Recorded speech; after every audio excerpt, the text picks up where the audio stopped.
Hi, you are now tuned in to the social media channels of Rappler. We are coming to you live here at the Sofitel Harbor Garden Tent in Pasay City, where the Comelec's first presidential debate for the 2022 elections has just concluded.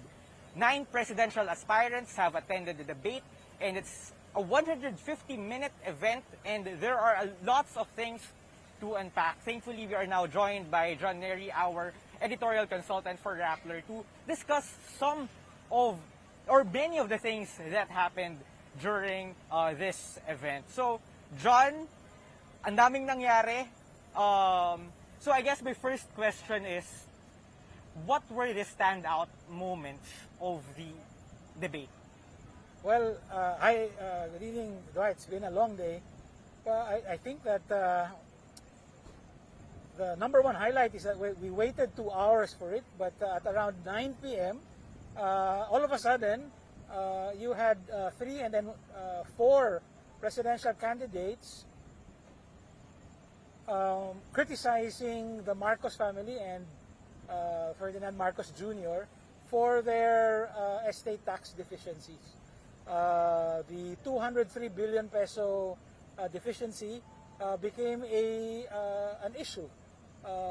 It was led by Isko Moreno, and then Ping Lacson seconded it, and then Vice President Leni also asked permission to join the discussion, and later on Labor leader Calyodi also criticized Marcos. And it's important to take note that Marcos Jr. is absent from this debate and had no opportunity to respond. And I think that, in fact, that is exactly what should have happened. And I'm very happy that even though it took 2 hours, Marcos's absence became costly for him. If he had been there, he would have been able to answer. We don't know what kind of answer he would have put up, but at least he would have been in a position to defend himself. But here you had a 1, 2, 3, 4 punch that he was not able to answer because he wasn't here. And I think that's only right.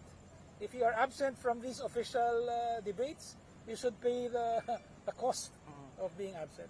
Just for the information of our viewers, I think si Ferdinand Marcos Jr. was attending a campaign rally today, or even before, nung nag-decline siya ng invitation ng Commission on Elections to attend the debate. He said, or his spokesman said, that he'd rather be on the ground with his supporters. And siguro important din to just point out that Marcos Jr. didn't submit a formal refusal letter. So parang until the day of the debate, syempre meron pa rin ilang usap-usapan na paano kung umattend si Marcos Jr. ng debate. But of course, that didn't happen. And John, I would just like to zero in on dun nga sa nangyari kanina. It was Isko Moreno who really pushed that point. Siguro let's focus muna on the candidates. Is Isko, he really tried to make the most out of this debate. Can we say that?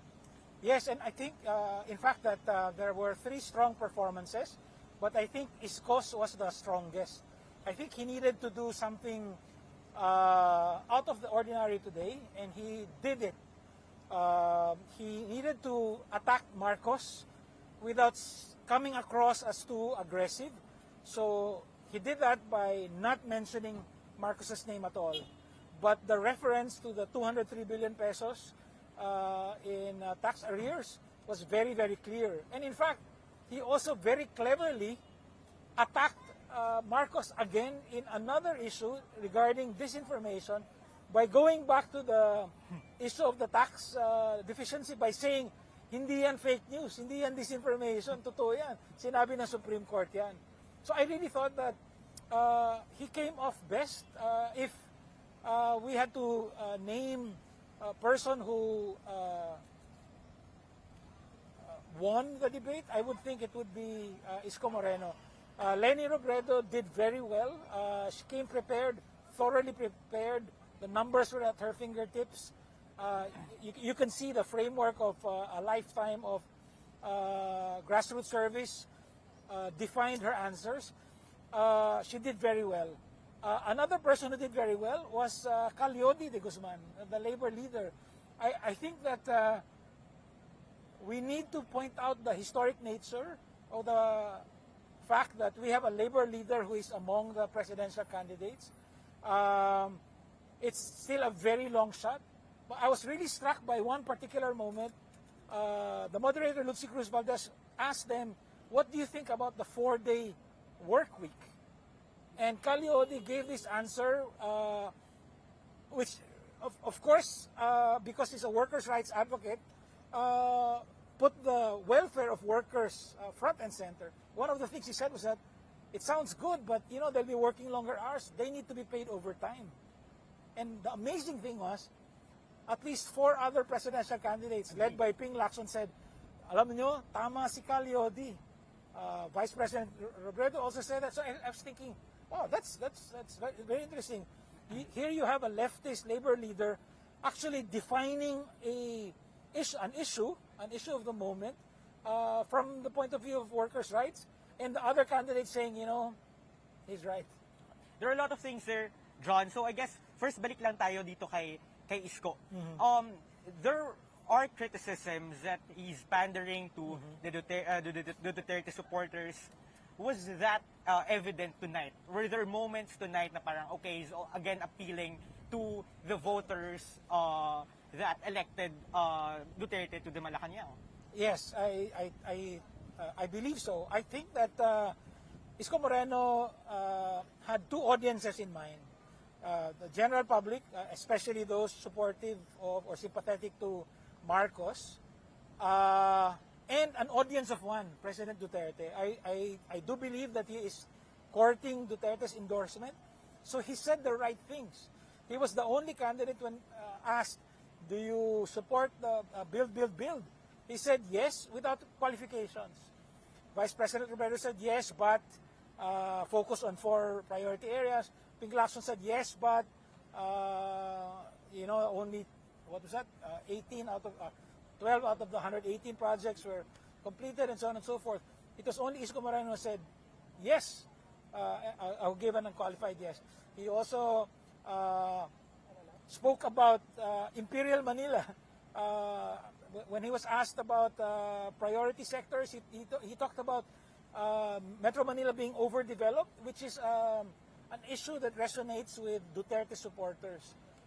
There are a couple more items where I thought that he was hewing to the Duterte line. He didn't curse like Duterte, but I think that he had Duterte very much in mind. And I think that's why at the second hour, he decided to attack Bongbong Marcos, because he doesn't want Duterte to support Bongbong Marcos, and he needed to do that. How about Robredo? You already said that she knew her numbers very well. Are there other moments, or were there other moments in the debate where nag-shine siya, or were there other moments in the debate na pwede pa niyang i-utilize to her advantage sana? Because kanina, after the interview, after the debate, may chance interview tayo with Leni Robredo, and sabi niya, kung may panghihinayangan man siya, ang daming pa niyang pwede sanang nasabi. Yes, you could see that at certain moments, she would be answering in a rapid-fire fashion. Parang ang dami nga niyang gustong sabihin, ano? It was very important. I was really struck by her use of numbers. So, for instance, talking about transportation, she said, a study shows that 88% of Filipinos don't have their own transportation, only 12% have their own cars, and so on. So, those are key numbers, and I think it's a very good way of helping explain a particular issue or a particular position on an issue. So she did very well. I think that we might be used to her doing well in all debates, that we might be actually lowering our expectation, or rather raising our, we might be raising our expectation and be used to it. And when she hits a home run, we'll say, well, she hits home runs anyway, So we need to be careful about that also. But yeah, she did well. Okay. So just to recap, you said a standout candidates during the debate were Isko, Leni, and Calyodi. So let's siguro go a bit lang dun sa iba pang kandidato. Pacquiao, what can you say about Pacquiao and Lacson? These are two candidates also, na major candidates also. But sa surveys, medyo they're trailing. So how did their performance tonight, how will their performance tonight affect siguro their numbers in the future? Of course, it's hard to tell, right? But if we were to make a guess, I would say that it's very possible that Manny Pacquiao did himself a huge favor tonight. One thing about Manny Pacquiao is that he gets better and better. Of course, he's not a natural born speaker or orator, so he's coming from a low base, so to speak. But I think he's getting better and better. I really like, for instance, when he gives these maybe for some people like funny or homely metaphors, like parang ano yan eh, swimming tapos magpapadala ka ng boxer, siyempre mali. So kung swimming, dapat swimmer papadala mo. It sounds funny, but it might actually resonate, maintindihan ng mga tao. Another thing I noticed about him was that this format, this debate has an interesting format where they solicit questions from the candidates and then give the other candidates time to rebut. And Isko was always making use of that, and Manny Pacquiao. I think Lenny Robredo only spoke 2 or 3 times because she was asked. She did not volunteer. But Isko and especially Manny did very well in that format. And Ping, in a way, it's quite difficult to distinguish the policies of Ping and Vice President Robredo. They seem to be coming from the same place. And in fact, the very first question in that rebuttal format was raised by Senator Ping and directed to the Vice President. Although it wasn't a hostile or adversarial question. So there's, at least on paper, it seems like there's little there's very little difference.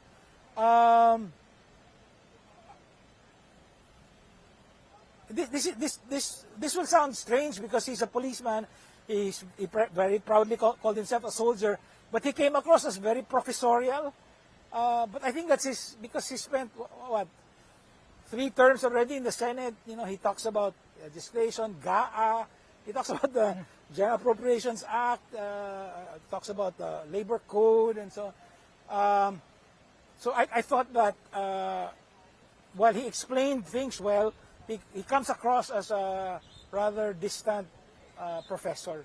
And siguro the rest of the candidates na hindi natin napag-usapan pa, some of them were just there. Siguro notable exception, maybe Jose Montemayor, who also tried to utilize that that rebuttal format. Kasi parang pag tinatanong ni Lucy Cruz Valdez, he was already raising his hand. He was already raising his hand. Yeah, so of course, siya yung unang tatawagin ni Lucy. So what can you say about Jose Montemayor, who, of course, made some wild claims tonight? Yes, I actually think that he is running for president because he wants to push back against vaccination. So he keeps saying that, you know, he stops short of saying vaccines don't work, but he says it's against our fundamental human rights for a mandate.